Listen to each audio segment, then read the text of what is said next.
What is up guys, it's Simon from PianoPig.com, and in this video I'm going to give you 3 essential pieces of bebop vocabulary to help you get that bebop sound into your playing and create some hip sounding lines. If you're new to the channel, my name is Simon, I teach jazz and neo-soul piano, and my goal is to help you become the best player you can possibly be in the most efficient way possible. If that sounds good to you, make sure to subscribe to the channel and keep up to date with my latest videos and shenanigans. Also, there's a free resource sheet to go along with this video, and you can download that via the link in the description. But that's quite enough rambling from me, so let's head over to the piano and learn some bebop language.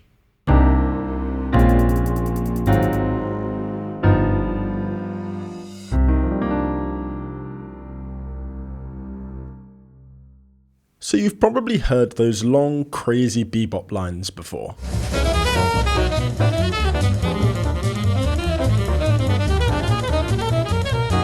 And you've probably thought, how the hell are these lines constructed? Well, most of the time, they're actually constructed by putting a bunch of smaller pieces of vocabulary together, kind of like a big jigsaw puzzle. And when you realize this, the whole thing suddenly becomes a little less overwhelming and you can break it down into bite-sized chunks. So I'm going to give you 3 of these bite-sized chunks, or vocabulary, which are very, very commonly used within these sorts of bebop lines. They are essential to the bebop language. The first one we're going to learn sounds like this. So we're kind of playing this around C minor. Although it can be used over all sorts of different chord types. But if we're thinking of it in terms of C minor, we play the 5, flat 3, 2, 1, and then land on the 4.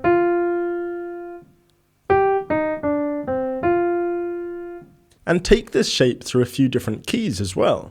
So for example, if we moved it to F minor, that would look like this.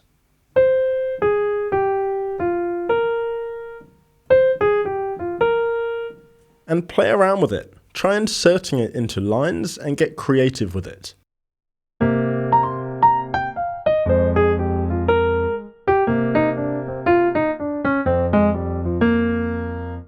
The next piece of bebop vocabulary we're going to learn is this.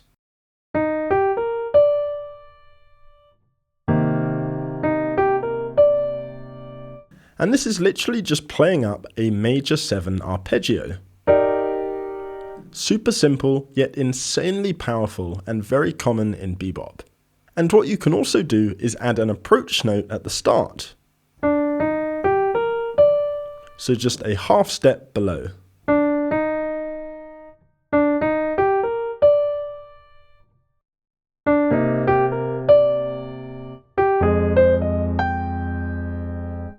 And again, you'll want to spend some time playing around with this and trying to create some lines with it. A good trick to help practice it is to mix it in with stuff you already know. So for example, here's that phrase mixed in with some blues scale stuff.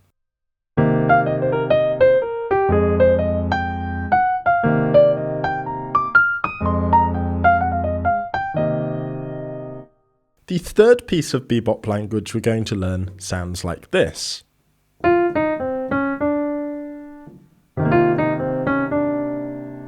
This is one of my favourites. Over C minor, we start on the 4, come down to the flat 3, and then we play this chromatic approach pattern to come back up to the 2.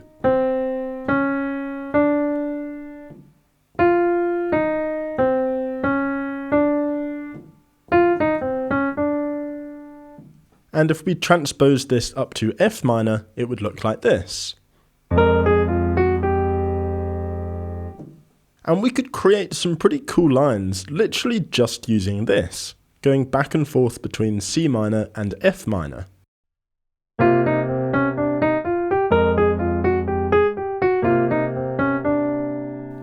So what happened there? Well, I played it in C minor,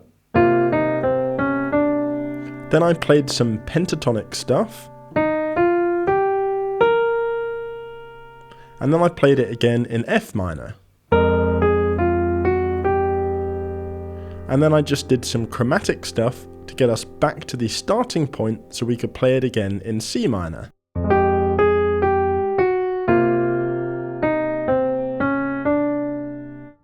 The pattern, pentatonic, the pattern again, some chromatic stuff, and then the pattern again.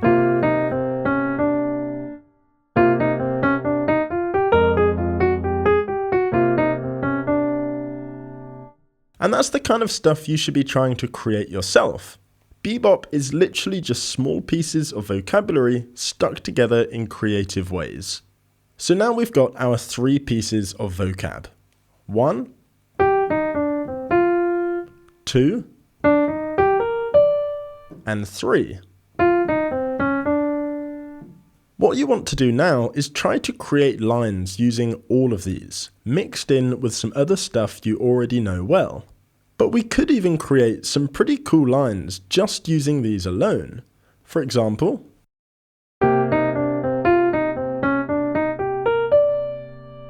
that line right there was literally just all of the pieces of vocab we've just learnt stuck together with nothing else. I started with this,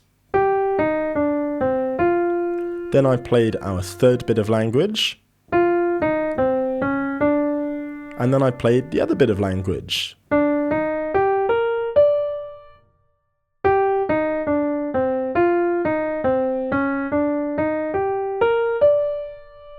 And that's a pretty cool line. What I'm going to do now to finish off is have a play going between C minor and F minor, constructing lines using these bits of vocabulary, and maybe some pentatonic stuff to help link them together. I'll get creative and play around with the rhythms as well. Here we go.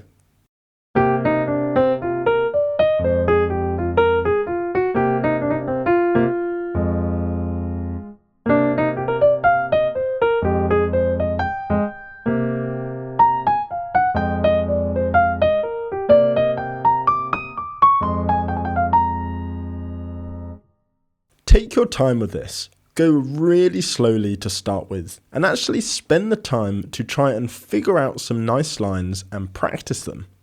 As I mentioned at the start of this video, if you'd like the notation of these pieces of Bebop language, then you can download that PDF resource sheet for free via the link in the description. I hope you enjoyed this video and found it useful. If you did, make sure to smash that like button, subscribe to the channel, and I will see you next time.